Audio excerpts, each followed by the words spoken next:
The movie begins in a hospital where we see a man named Sang Hyun, who is a Catholic priest, offering spiritual guidance and support to the patients in need. He visits a patient who is on his final bed. He keeps talking to the nurse about some memories from his past. The man is breathing hard, but he passionately narrates his story of having a cake with him back then, although he really wanted to eat it. When he saw some starving girl with her little sister on her back, he felt pity and gave it away. He beckons the priest and asks him if God would remember his good deed. The priest warmly consoles him by saying that of course he would. The poor struggling man seems to know that he is almost at his end. Thus he is remembering these fleeting moments of kindness so as to be at peace when an angel comes for him. Shortly after, the man pleads with the priest to sing him the song that he used to. The man goes away to grab his flute and comes back only to find out that the patient's condition has deteriorated. As the nurse gives CPR to him, the priest also lends a hand. The doctor comes in and tries to save him using a defibrillator, but unfortunately, the poor man passes away. Sometime later, we see the priest sitting inside the confession chamber, consoling a poor soul who has come to confess. The other person turns out to be one of the dedicated nurses of the hospital,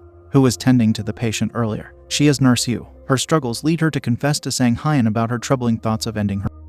In response, Sang Hyun gently counsels her, emphasizing the importance of prayer and highlighting the severity of taking one's even worse than committing murder. Later we see Sang Hyun with a senior father named Ro, who is in a wheelchair. Sang Hyun's commitment to his volunteer work and his dedication to aiding the ill are unwavering. He wants to help people and save lives, so much that he is even willing to risk his life for it. It's in this context that he makes an unusual decision to participate in a trial aimed at finding a cure for a strange, Unveiling virus. Although the senior father is reluctant at first, he eventually concedes, and thus the priest is then off to his journey. Before departing, he writes a heartfelt letter to his patients telling them that he is going away, and that he wishes them well. After he arrives there, the director of the research study provides him with insights into the disease's side effects, which happen to be coughing up blood and forming blisters all over the body. The victim eventually expires due to excessive blood loss. He makes sure to mention that there is no cure as of now. After setting the stage, the man asks him about his motivation to volunteer. The man elaborates, saying that some people, since they know there is no cure, come to dramatically end their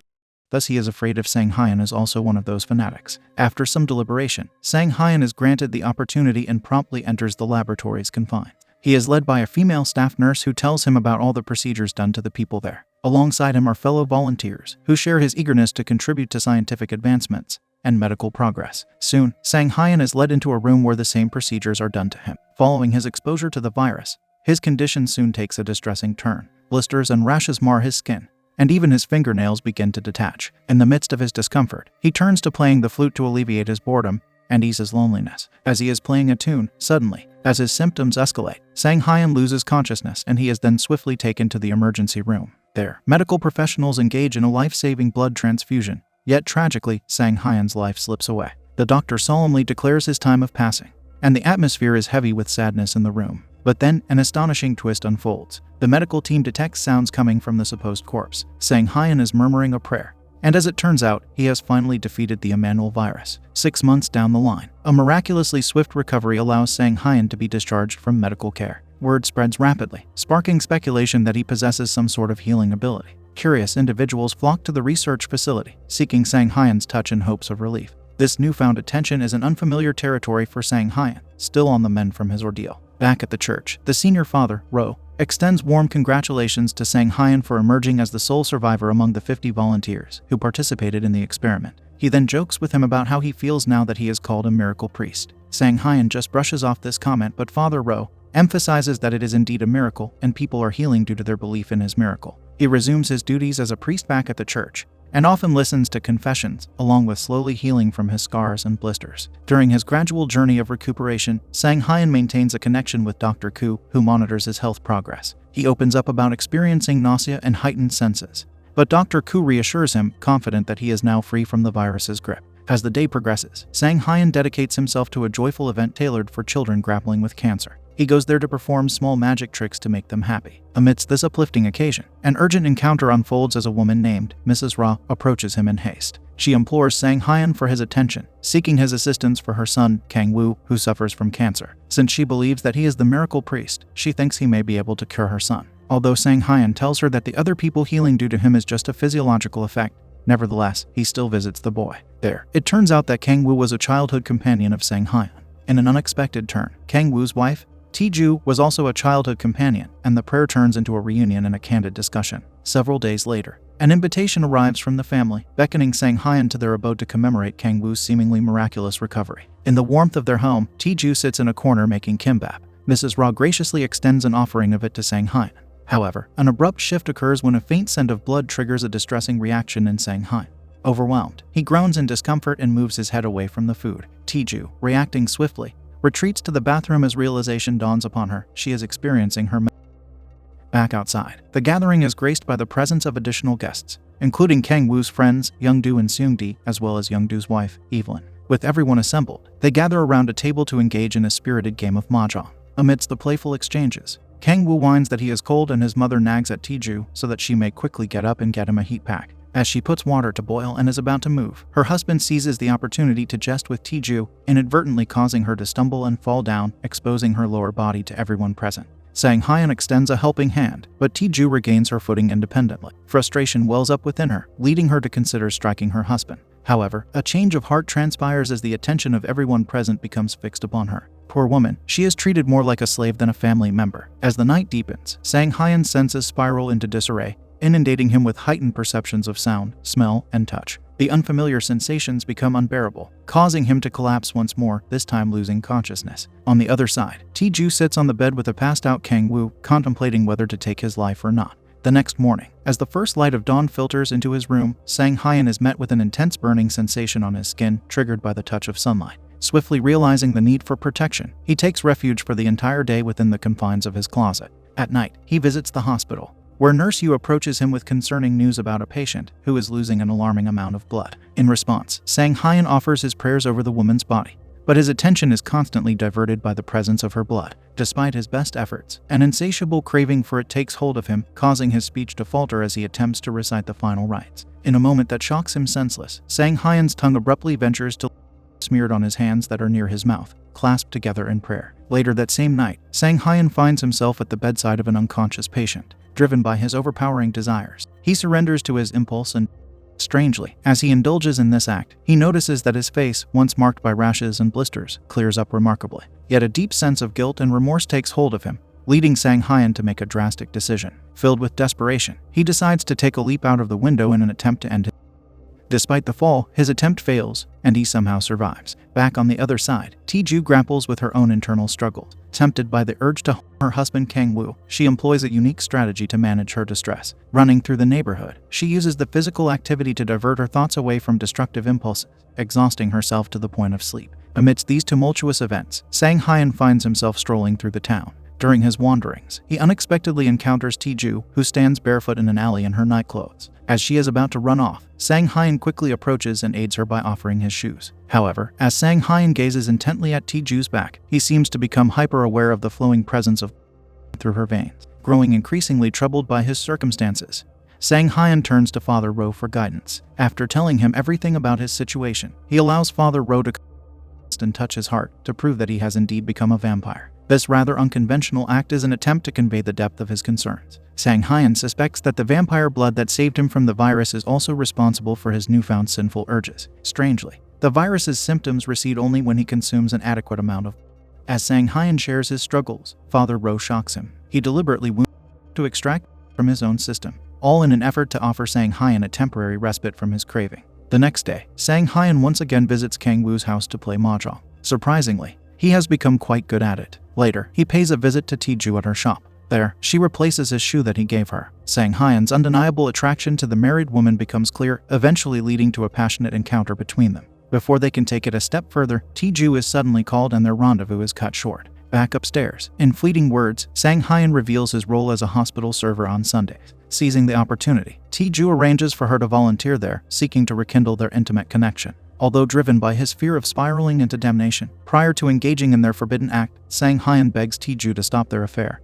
But his determination falters shortly after. Although he acknowledges the sin they are indulging in, Tae-ju's desire for him remains unwavering and they, once again, give in to their forbidden urges. Sang Hyun's actions take a surprising turn when in the midst of their intimacy, he cuts in an act she surprisingly accepts, as it fulfills a certain longing within her as well. Shortly thereafter, Sang Hyun takes the courageous step of revealing his true nature to Tae-ju. To demonstrate his reality, Sang Hyun openly indulges in the act of consuming a patient's for her eyes, showcasing the undeniable truth of his existence. However, his revelation triggers fear in her, causing her to pull back in apprehension. In an attempt to rebuild the shattered trust, Sang Hyun visits Tae-ju at her residence, proposing an escape from their current circumstances. Dishearteningly, Tae-ju remains overwhelmed by the shock of his true identity and declines his proposal. With the passage of time, Tae-ju's curiosity gets the better of her, leading her to initiate contact with Sang Hyun once again. Seeking understanding, she requests to learn more about vampires. They reunite, spending time together as Sang Hyun unveils his supernatural abilities and powers. During this interaction, he notices